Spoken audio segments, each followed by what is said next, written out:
We talk a lot about mammograms, and you might know someone who's had breast cancer, but you may not know what it feels like to actually have to push for that first mammogram, to have to advocate for yourself, and ultimately to become an example for others. Shelley Cooper's story is about asking questions at your doctor's office, and in spite of all the pushback she got, her cancer was still caught at stage 0. She shares her journey, talks about friends, and helping her family, and why it's so important that women understand they must advocate for themselves, especially when it comes to having mammograms. Shelley's an honoree at this year's Everything's Coming Up Roses Luncheon, and you can learn more about it at therose.org. Let's talk about your breast. A different kind of podcast presented to you by The Rose, a breast center of excellence and a Texas treasure. You're going to hear frank discussions about tough topics, and you're going to learn why knowing about your breast could save your life.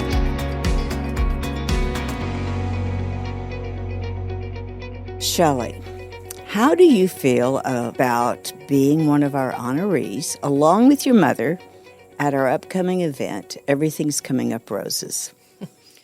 Well, when I was first asked to do it, I was a little shocked and a little, overwhelmed and really honored. I know I'm double using the word, but I mean, it was an honor, and I didn't expect it, and I think it was fun, and I was glad to be a part of this because The Rose is such an amazing organization that it was an honor to be asked. Have you been recognized this way a lot before? It's my first. Well then that makes it extra special, yes. Of course, you and your mother have such a unique story, and I mean that in every way that it could be unique, but I want to start with your story, and we're going to talk about your breast cancer experience. We're going to talk about treatment, how you found it, why you found it, but first, let's talk about Shelley the person. Okay. Tell me high level something about you. Well, I'm a mother of 2, and one's a 4th grader and one's a 9th grader, and then I'm happily married to my husband, Roger, and my 2 kids are Brody and Bryce.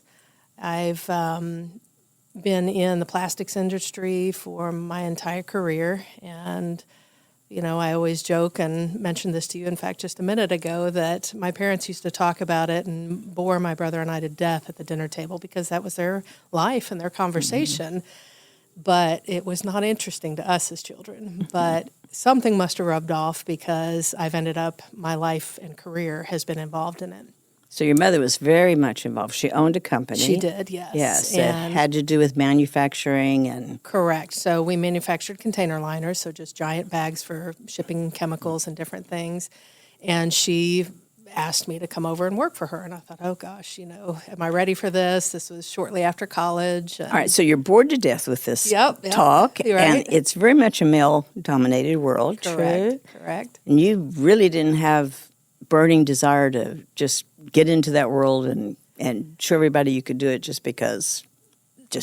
I think so. Yeah, I wasn't quite ready, I don't think, but I think she knew I was ready. So that's why she pushed to, have me at least start working there. And so, after some soul searching, and I did want to work with and for them. And so I thought, you know what, I'm gonna give it a shot, and I've never looked back.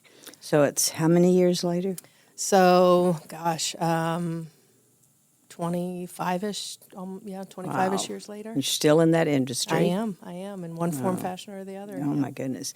Primarily responsible now for... sales and marketing.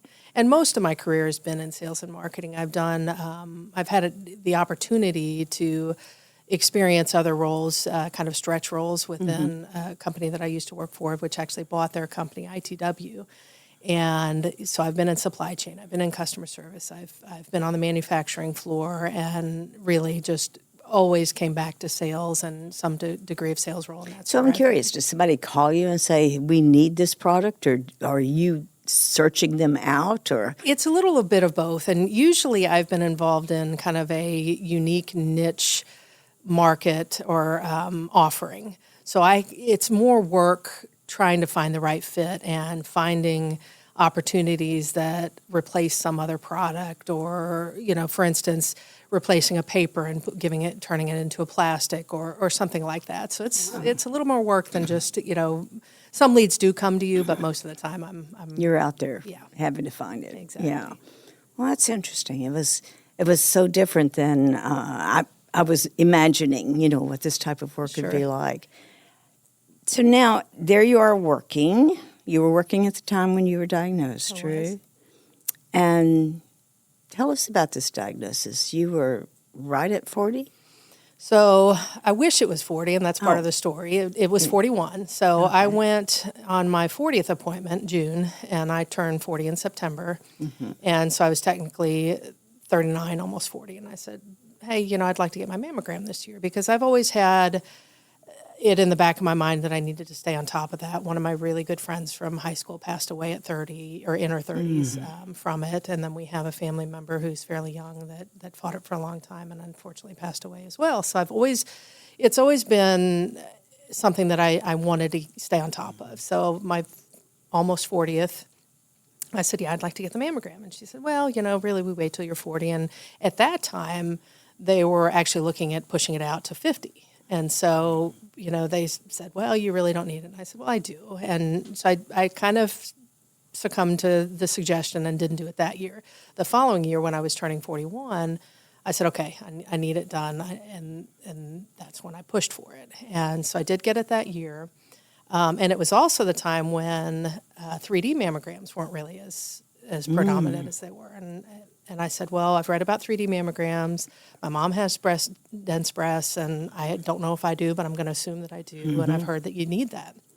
And they said, well, it costs more. And I said, okay, well, how much? And they said, well, insurance doesn't cover $50. I'm like, oh, good grief. Okay, yes, it's first of all, it was worth it. And to me, it was worth it regardless because of the history with my friends. And so went ahead and did that. Both of your friends were youngish. In their 30s, yeah. In their 30s, yes. So it's something that was really important to me. So in June that year, I have my mammogram, 3D mammogram, and they come back and say, well, we see some calcifications. I'm thinking, what in the world is a calcification? And, it's something I didn't like to hear because it was something. Right. As opposed to you're all clear. And I'm thinking, great, first mammogram, this is interesting. So they end up saying that I need to do a biopsy. So a month later, they schedule. So, I have a month of stress and thinking, okay, great. Do I have it? Do I not? Assuming that I do. Right. But I generally take kind of the thought process of don't worry till there's something to worry about. And, it's easy to say, but for the most part, I tried to keep with that. Yeah. It's not easy to do. It's not, no. especially with that kind of conversation. Right. So have the lumpectomy, and they say, okay, well, you've got stage 0 DCIS breast cancer. And I'm thinking, okay, another thing that I've got to go research. But stage 0 was comforting because I was fairly aware of the different stages. Right. And then, of course, I became Google Doctor instantly and went and researched everything. So that it was something that kind of had me pause, though, and think, okay, this is scary, but maybe it's not, because 0 is a good thing. 0 doesn't really count as breast cancer. And so, really the does it count kind of stuck with me through the whole thing, where I was almost embarrassed to say that I had breast cancer because, I'd seen other people go through much worse. And, but then I kind of came to the resolve, it's still the same word. It's still the same word. Yeah, it's the same word, it's the same fears, but it also made me more of an advocate to say, thank God I caught it early, and to kind of push that to my friends and say, you know what, catch it early because it makes a difference. I had the biopsy, and a month later I had the lumpectomy. And then roughly a month later, I started my radiation.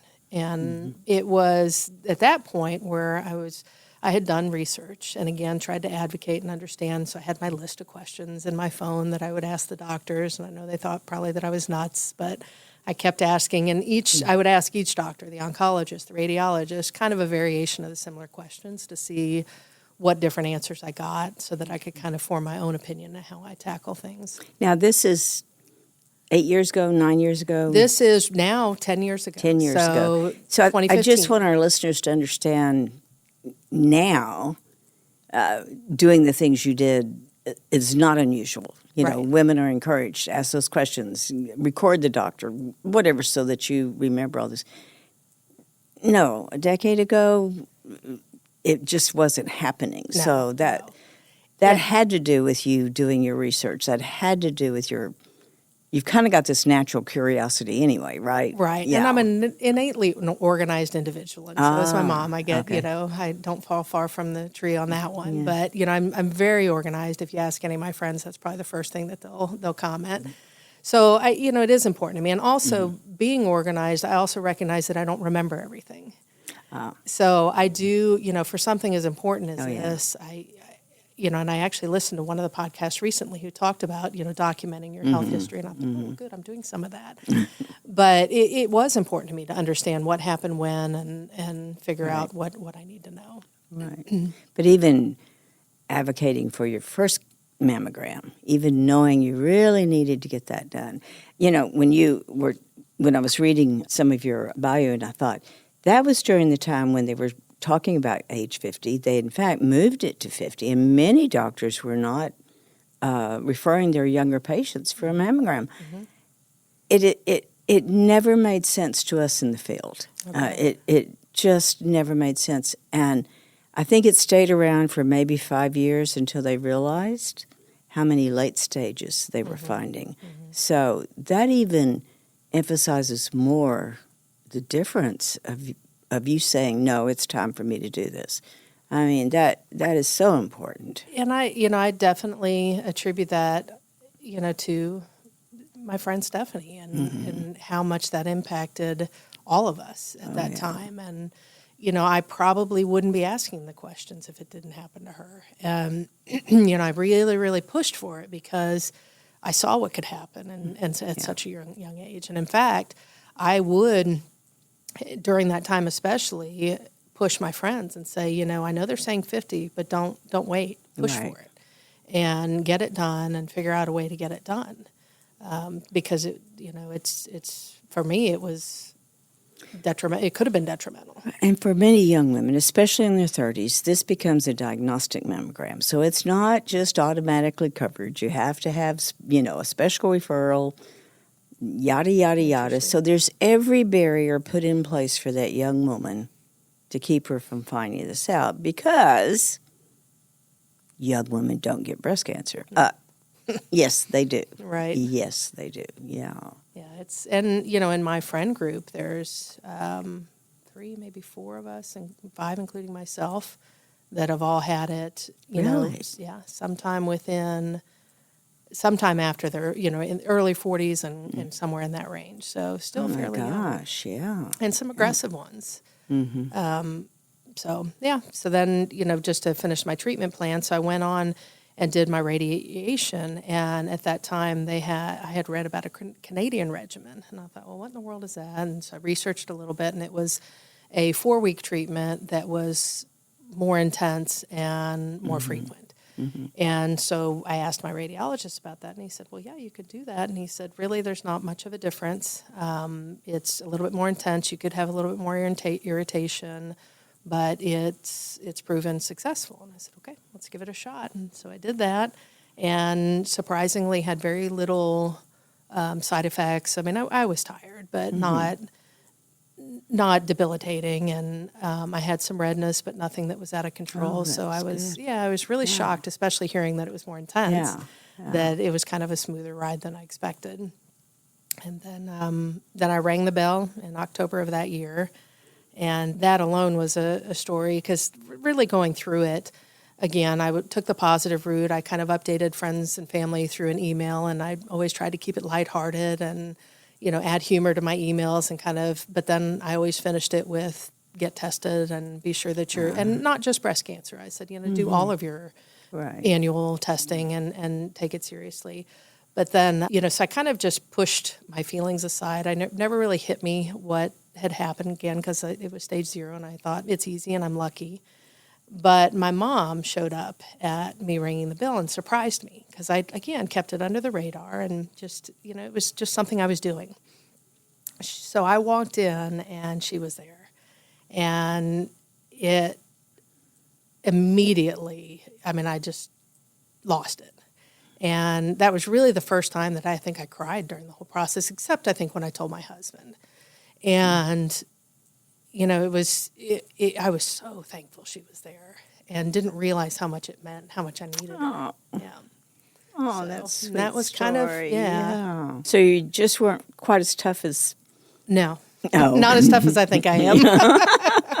No, we Yeah. definitely need Yeah. our mothers, but to be there at such a special time, Yeah. especially hearing how determined you were to play it down. Yeah. Yeah. So you had so one of your sons was old enough at the time to know something was going on. Right. How did you tell him? So I don't remember exactly how we walked through things, and I think we decided to kind of tell him that Mommy has to do some things and get some treatments, but we kind of decided to play it by ear to see how I reacted to things. Because he almost didn't, he didn't know what was going on, and nor Right. would he. He was young, and really neither one of them. So we just told him that Mommy was sick, but it's getting taken care of. And I remember, the first time we told him, he just came and jumped in my lap and gave me a hug. And I was like, oh, yeah. And so, but then after, what we've really taken the path is as they've gotten older to explain things to them.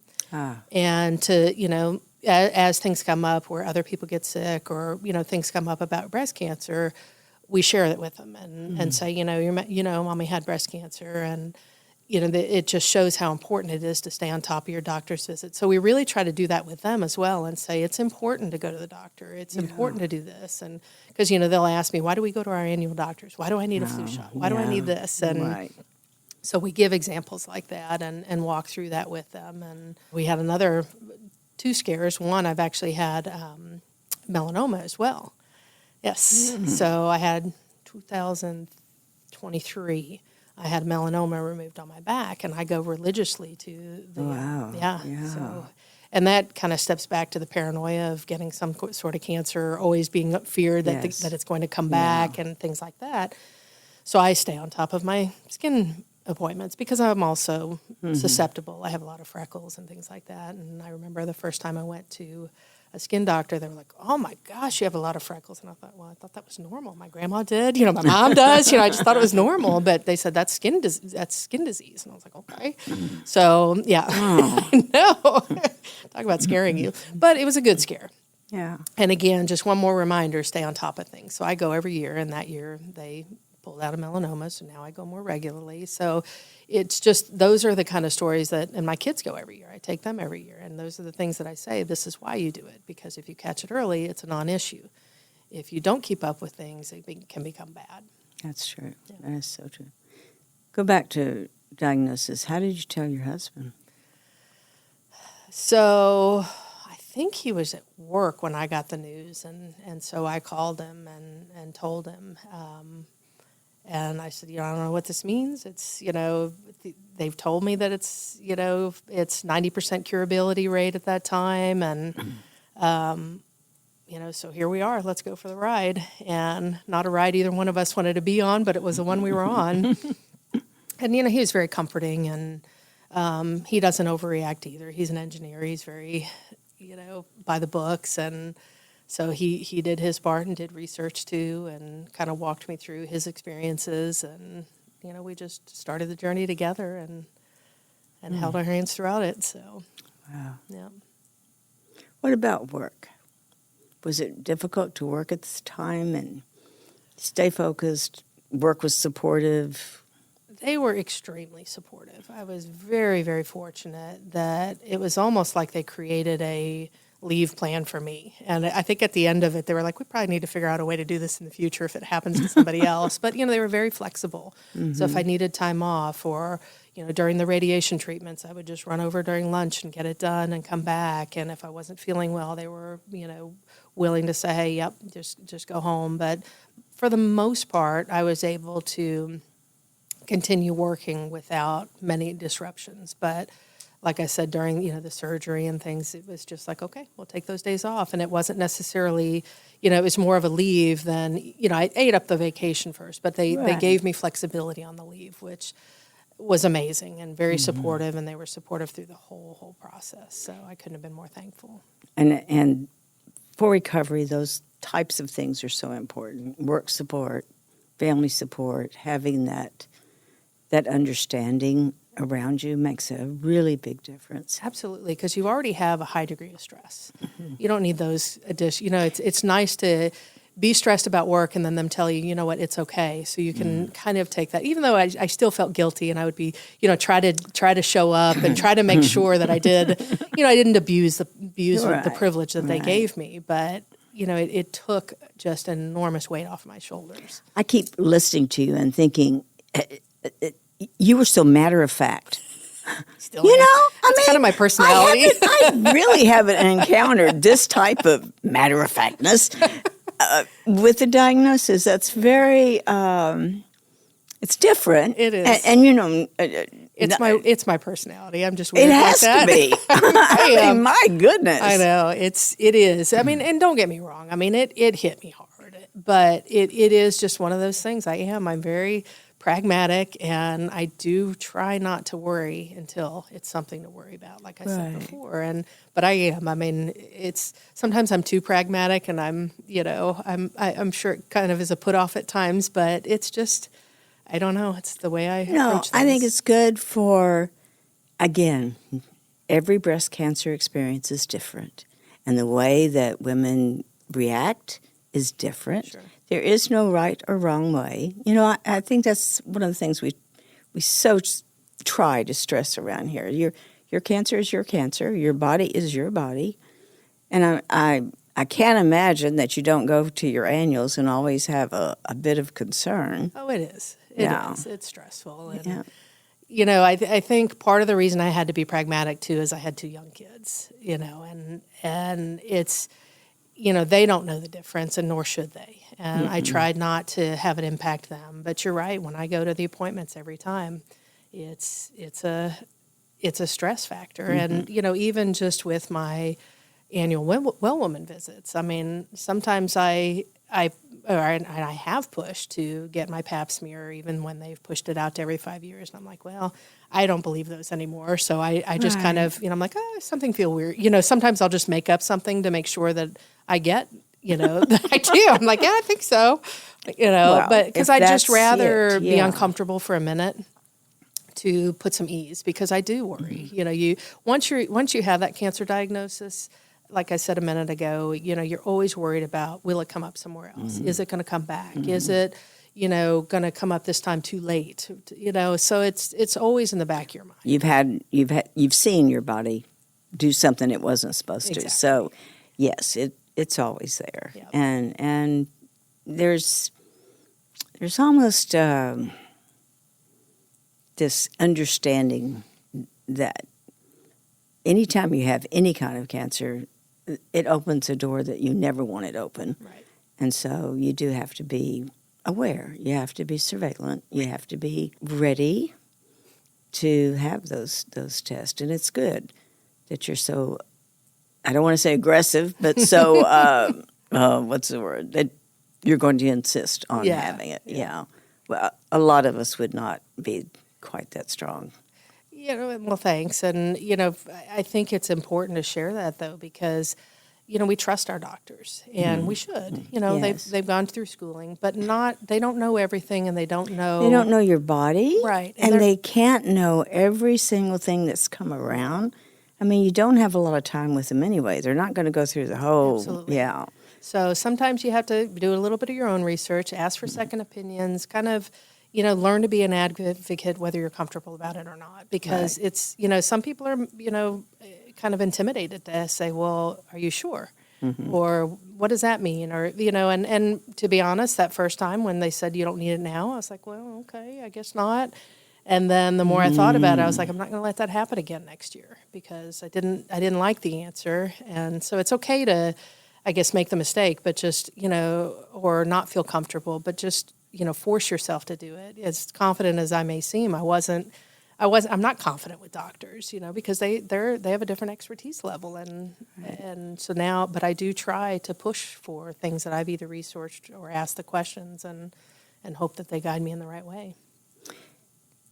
But you were always like that, or did having breast cancer change you that way? I think I've always been Oh, that way okay. to a degree. But as far as the doctors, no, that changed it. Okay. To my questioning and trying to be more comfortable asking questions with doctors definitely came with knowing that I should have asked the year before, which, realistically, it probably didn't make a difference, but at least I would have had a baseline and the diagnosis.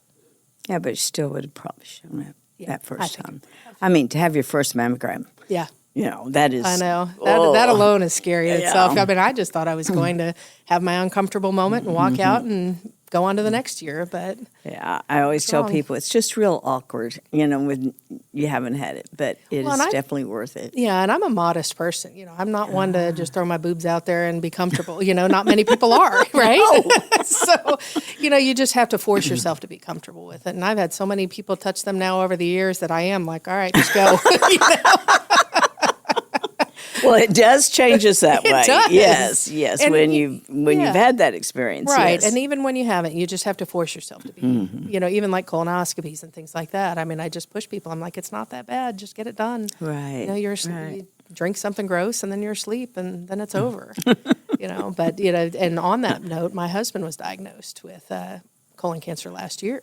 Oh yeah. Oh. Yep. So he's thankfully through everything, a full year of it, and cancer free as well. But so it's cancer's not a fun word in our house, but it's a lot. It's also a hopeful word though, because if you do the right things and catch it early, there's a way out of it. So it's very clear that you understand this early detection, that you understand that importance, and move that to your role now as the honoree, because it is a role that you're having, and it is trying to help people understand what the rose does. That, in my mind, is one of the most important things we do. We can do all the awareness we want, right? But that awareness doesn't mean squat if you don't have access, and if you don't understand how important it is, so that you can ask for it. So many of our women simply don't have that option. So I think of all the things the Luncheon does, it opens up to people who would never think about not having that. Yeah, why it's important that something like the rose exists. Right. And, that a year ago when my mom invited me, that's kind of where I was. I didn't really know what the rose was, what they did, and it was an eye-opener for me. And then fast forward to being asked to be an honoree, I do take a different look at that and say, you know what, I mean, I do want to show people what you guys do and how important it is and how amazing it is, really. Oh, thank you. Yeah. But, when I think about the number of women that have walked through our doors needing help, it's of course, I'm so glad we can do this. But it's also very, not discouraging, but concerning that number increases every year, and that there are still so many people without insurance or underinsured or just don't have any means and still need these services. It's alarming. It is. Yeah. I don't have those numbers, but I can only imagine. I mean, last year really. It was over 8,000 women, and I think it's important that we often don't tell the whole story of the rose. We say, we sponsored 8,100 women. That's part of it. The other part is we always have a plan for people who are underinsured or people who do not meet the financial criteria. Something like 98% of all of our sponsored women, that's what we call the women that we help, are working. But you're not going to be able to afford insurance on some of the salaries that they have or the income levels that they have. And then if you run over that income level, you still don't have insurance. So, it's so important that there's different levels that we can provide that help. And I think the fact that we can get women into treatment just like you had, same level of care for that uninsured woman means everything. Yeah. You know, they have a way to survive. And that's what we do. You guys are doing here. Oh, but we can't do it without help. I know, exactly. And that's what I tell everyone. They're the ones that let us do the work that we know how to do. Yep. We can't do it without help. Right. Yeah. Agreed. So thank you so much for you agreeing to be part of this event and for, it's not easy to go out there and tell your story. I mean, you're telling your story to thousands of people here. And it'll be the same at the luncheon. You're allowing your story to be something to light a path for people to really understand the importance of early detection. Yeah. Yes. And thank you very much for giving me the opportunity. Oh. It's been fun talking to you and an honor. Oh, thank you. Absolutely. All right, we're going to have you back again very soon with your mother All right. to talk about this joint role and this joint experience that you both have had. Thank you again, Shelley. Thank you. Looking forward to it. Thank you for joining us today on Let's Talk About Your Breasts. This podcast is produced by Speak Podcasting and brought to you by The Rose. Visit therose.org to learn more about our organization. Subscribe to our podcast, share episodes with friends, and join the conversation on social media using hashtag Let's Talk About Your Breasts. We welcome your feedback and suggestions. Consider supporting The Rose. Your gift can make the difference to a person in need. And remember, self-care is not selfish. It's essential.